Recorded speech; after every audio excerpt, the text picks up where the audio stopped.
Visul nostru iar astăzi s-a împlinit. Voi purta numele Tău până la nesfârșit. Este seara noastră, am făcut încă un pas. Greu le e părinților că de astăzi am să-i las. Îmi doresc să ne iubim așa cum s-au iubit și ei. Peste ani vreau să privești ca astăzi în ochii mei, să-mi spui că mă iubești până la ultima suflare. Fericirea o găsesc numai în brațele tale.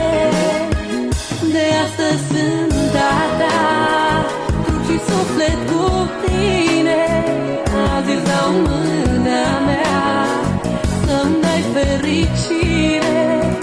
Am să văd chipul tău pe soare sau furtună și am să-l mângâi mereu cu inima mea bună.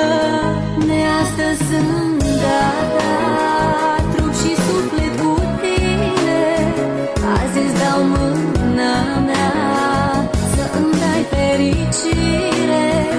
Am să văd chipul tău pe soare sau furtună și am să mângâi mereu cu inima mea bună.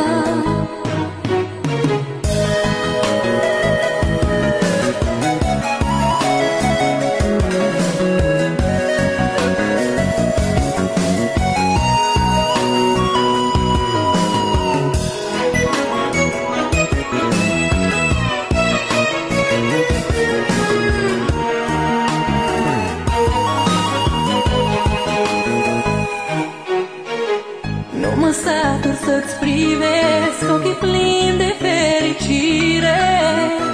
Printre mii de trandafiri eu te văd numai pe tine.